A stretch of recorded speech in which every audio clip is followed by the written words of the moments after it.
I don't know about you, although I suspect most of you are like me, but one of the things about me is that I love to make new friends.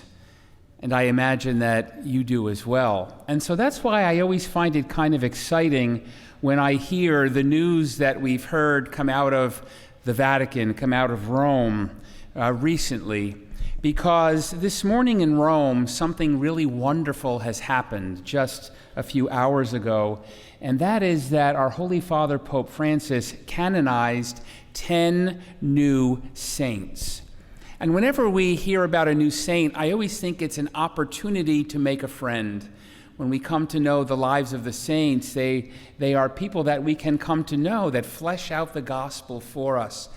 We all hear the gospel stories, but how do we live them out in different times and places and different circumstances? The saints can show us that.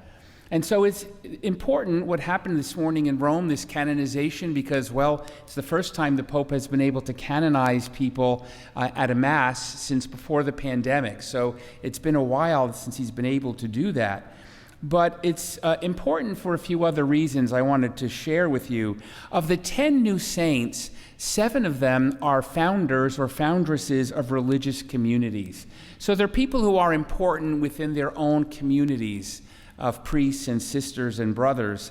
But there are 3 that I think have something to say to all of us, no matter what community, no matter where we are. I wanted to just share a couple of thoughts about these 3 new saints of the 10. I want to introduce them to you, if maybe some of them you will know already or have heard of them, because if something sparks your interest, maybe this is someone that can become a close friend for you.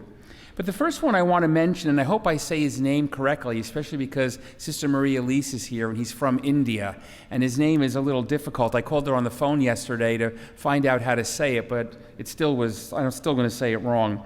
Devasahayam Pillai, new saint, Saint Devasa. Did I say it terribly, sister? Probably pretty bad, right? Devasahayam Pillai. Was a husband and a father who was from the part of India where I think many of the sisters down the street are from, so it's an exciting time for them. But he began life as a Hindu, and he eventually came to know of the Catholic faith, actually through someone from the Netherlands who came to spend time there. But his new Catholic faith taught him to believe in the equality and the integrity of the human person. Because where he was living in Hindu culture and faith at the time, of course, was the caste system, where people were not all of equal importance in the eyes of one another. So as soon as he came to know Christ, he recognized that people are, in fact, made in the image and likeness of God. And so he recognized the integrity and the beauty of the human person. And so he converted to the Catholic faith. He was eventually arrested for his faith and sentenced to torture and death. And they say that he had to march many miles to the place where they were going to put him to death, and they marched him on the back of a water buffalo. Apparently at that place, at that time, that was a sign of shame for a person.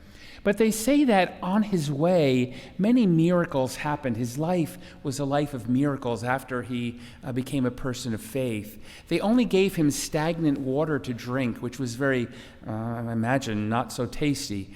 But through his prayer, water, one of the legend stories says that water came from a rock to help him to quench his thirst. And that he was tied and bound to a tree, and leaves from that tree, people would take them, and healings would happen in people's lives.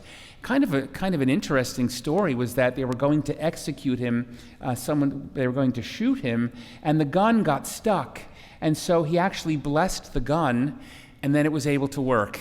So he sort of participated, we might say, in his own death, but he did it, I think, because not that he wanted to die, but the saints are not afraid of death. And he knew that death would bring him closer to Christ. So one beautiful new saint. There's a lot more about his life, but I'm not going to go into here. But the second one is a guy named Charles de Foucauld. Was a French soldier who actually abandoned his faith at one point, but he found his faith again in an unlikely place. He went to Morocco and to Algeria, and it was seeing the faith of Muslims, the Muslim religion, that he rediscovered his own Catholic faith. And so he had a great regard for the Muslim religion, for Muslim people.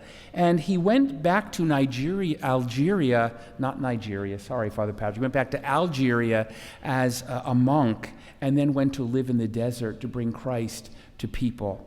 His idea was to live as a contemplative, as a person of prayer in the midst of ordinary people. He was martyred during World War I, during his living in the desert out in Algeria, but a person of great faith and love for others. And the third one I want to mention to you is a guy named Titus Brandsma. Titus Brandsma was a Dutch Carmelite priest, and he was a journalist, and there's some talk today for him to be another patron saint for journalists. And he spoke out against the Nazis during the Second World War in defense of Jews, the Jewish people around him that he saw were suffering a great deal. Something beautiful about his life before, when he was younger, he came to the United States once and he visited Niagara Falls. And he said something beautiful. Looking at the falls, he said, "I see God in the work of his hands and the marks of his love in every visible thing."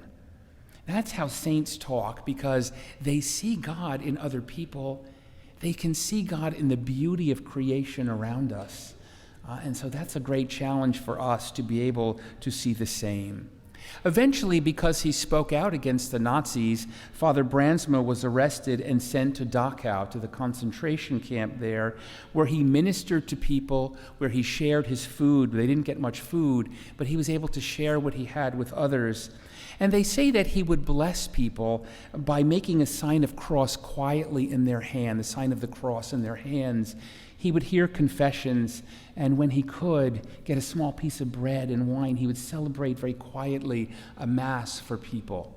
One day, he was bringing the Eucharist to someone, and he was being beaten, but he kept the Eucharist on him. When he got back to where he was living, they said to him, "We're sorry for what happened to you."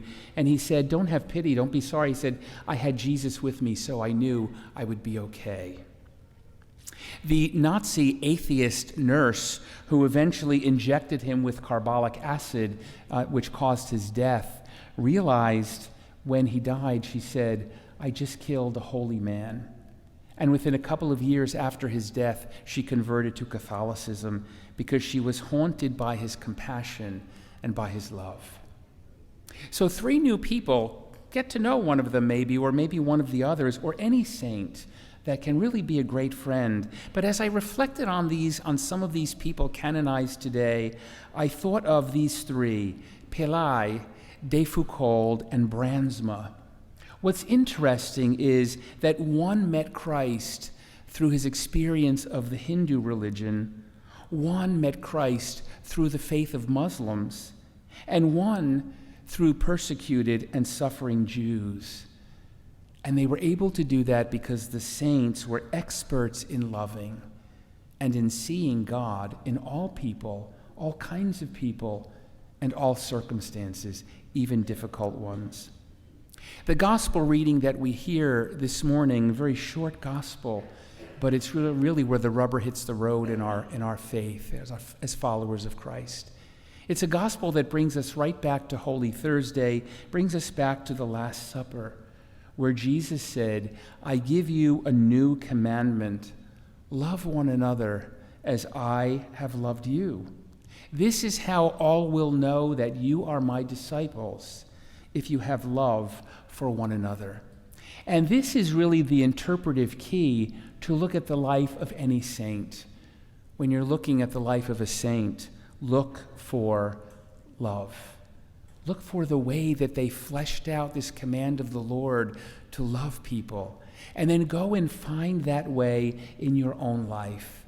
Not just the people who love you back, not just the people that are easy to love, but the people that are challenging. Find love where you might not expect it to be. Put love in, and you will draw love out. If you want to be a saint, if you want some pope in the future someday to be canonizing you in Rome, then love now, today, in this moment. Love heroically. That's what people and God are looking for in your life, in my life. There's an old Charlie Brown cartoon where one day Charlie said to Lucy, "Lucy, you must be more loving. The world needs love. Make this world a better place by loving someone else." And Lucy turned around and punched Charlie Brown in the nose and knocked him over, and she said, "Look, you blockhead, the world I love, it's people I can't stand." Sometimes that might really be how we interact with one another, right? Well, it's easy to love the world. It's just hard to love my neighbor. Or it's hard to love the person in my family, my brother-in-law. It's hard to love the person who cut me off in traffic, or the person in ShopRite that cut in front of the line, right? It's easy to love the world, but sometimes it's hard to love the people in our lives. But Charlie Brown was right. The world needs love. And as a follower of Christ, you should be the one who brings it above all else to others.